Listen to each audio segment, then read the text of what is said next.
कुछ चीज़ें हम करते हैं जो अनइंटेंशनली इंटेंशनली हम करते हैं और कहीं ना कहीं वो पैटर्न्स वो हैबिट्स लॉन्गर टर्म में हार्मफुल होती हैं। तो उसमें पहला है अवॉइडिंग हेल्प व्हेन नीडेड। जब हमें कभी किसी की ज़रूरत पड़ती है हम सारे काम अकेले करने की कोशिश कर लेते हैं। हम सारे काम अकेले करना चाहते हैं, हम इंडिपेंडेंट होना चाहते हैं, इंडिपेंडेंट बनना चाहते हैं कि हम हर चीज़ कर लेंगे। अगर हमें कोई लगेज उठाना है तो हम अकेले उठा लेंगे। कोई अगर out of courtesy out of शिवलरी कोई करना चाहता है, उठाना चाहता है, तो भी हम उसे ले लेते हैं कि नहीं, आई एम इंडिपेंडेंट और मैं वो खुद कर लूँगी। फिर चाहे वहाँ पे हमारी फिजिकल कैपेसिटी हमारे हाथ में नहीं है, हमारा साथ नहीं दे रही है, फिर भी हम इंडिपेंडेंट रहने के लिए, ताकि हमें किसी की हेल्प ना लेनी पड़े या हम सीमिंगली डिपेंडेंट ना दिखाई पड़े, तो हम हेल्प नहीं लेते हैं दूसरों की। ये सिर्फ लगेज में नहीं होता है, ये हर चीज़ में होता है। ये हम चाहे बैगेजेस कैरी कर रहे हो, चाहे हम इमोशंस कैरी कर रहे हो, हर एस्पेक्ट में हम ये सोचते हैं कि नहीं, मुझे इंडिपेंडेंट रहना है,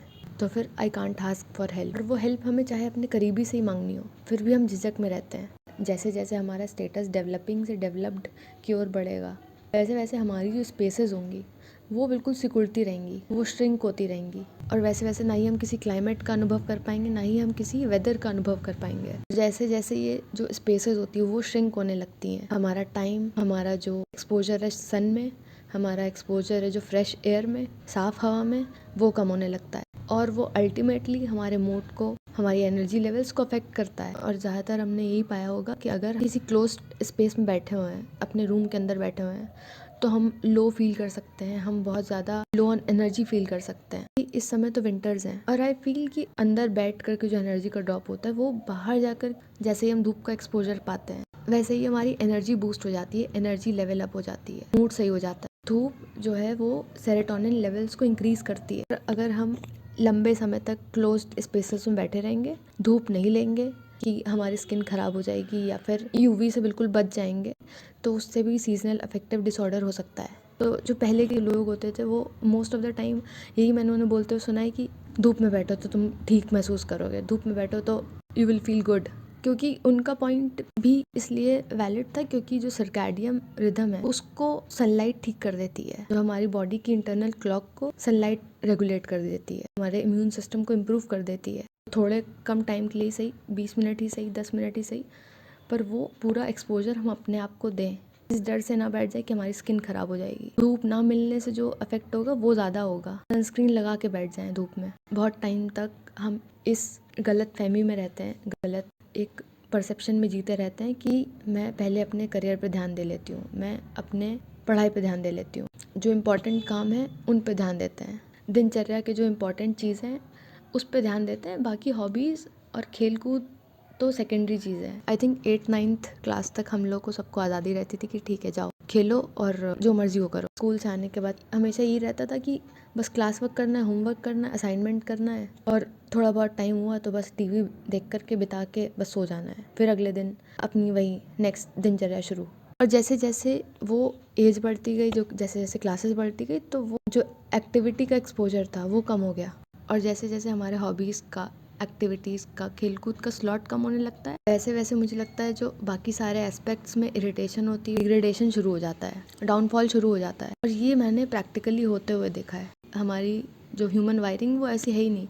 हम 24 घंटे कोई एक काम कर ही नहीं सकते हैं। हम 24 घंटे ना पढ़ाई कर सकते हैं, ना काम कर सकते हैं, और ना ही 24 घंटे हम खेल कूद कर सकते हैं। जैसे जैसे वो हॉबीज़ का स्लॉट हमने कम कर दिया, क्रिएटिविटी का स्लॉट अपने आप श्रिंक हो गया, क्रिएटिविटी ख़त्म होने लग गई। वरना आई थिंक जो क्रिएटिविटी 8th-9th क्लास तक थी किसी एक इंसान के अंदर, वो क्रिएटिविटी, वो फोकस, वो शायद अब नहीं होगा। इसीलिए जो क्रिएटिविटी थी वो श्रिंक हो गई, फोकस था वो श्रिंक हो गया।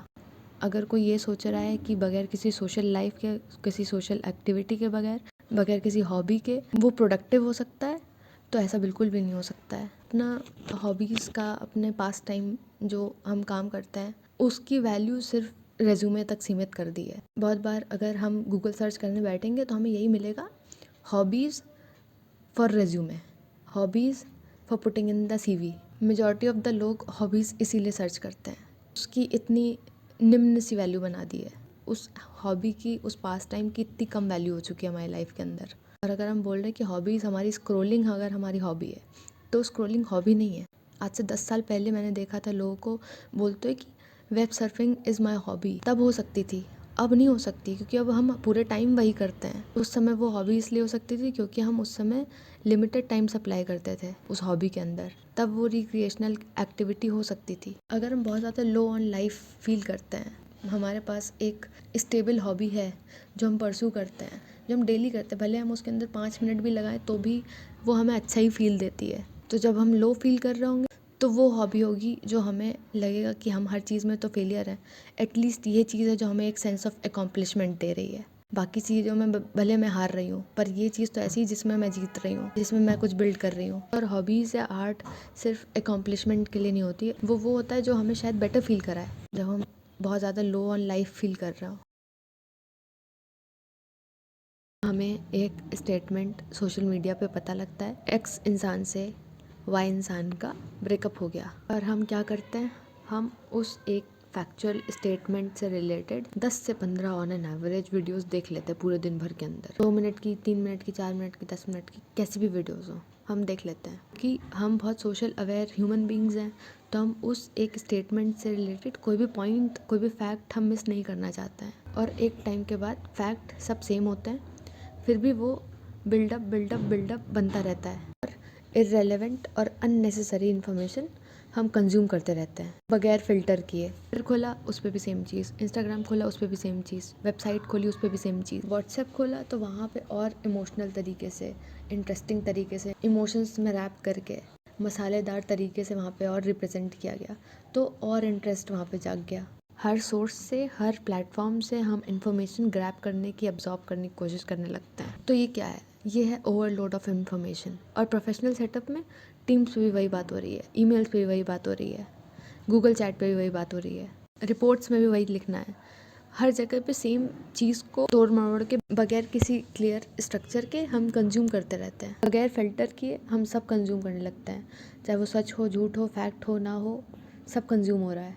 अगर एक स्टेटमेंट को लेकर के हम excessive information, irrelevant information consume कर रहे हैं, तो वो हमारा फोकस, हमारा प्रोग्रेस स्लो डाउन करेगा, और वो हम खुद से इवैल्यूएट कर ही नहीं पाएंगे कि कौन सा फैक्ट सही है, कौन सा फैक्ट गलत है, क्योंकि हम पैरालिसिस बाय एनालिसिस वाले लूप में फंस जाएंगे। सिर्फ हम एनालिसिस करते जा रहे हैं, जो क्रिटिकल थिंकिंग हमें चाहिए वो हम नहीं कर रहे हैं, जो क्रिटिकल थिंकिंग के थ्रू हमें एक्शन लेना चाहिए तो वो हम नहीं करते हैं। और जब हम excessive information, irrelevant information consume करते हैं, हमारा फोकस, हमारा प्रोग्रेस दोनों स्लो डाउन हो जाती है।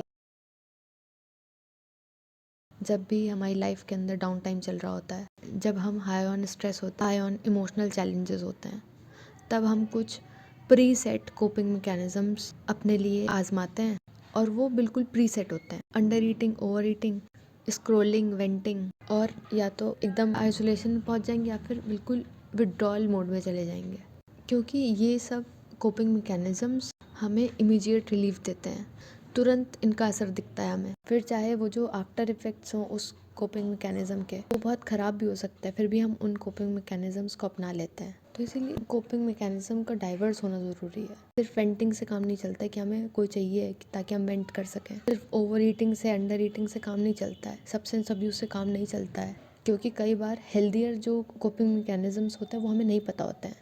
कोपिंग मैकेनिज्म्स के अंदर भी डाइवर्सिटी कम है, इसीलिए ज़रूरी है कि हम अपने कोपिंग मैकेनिज्म्स को डाइवर्स करें। नमस्ते।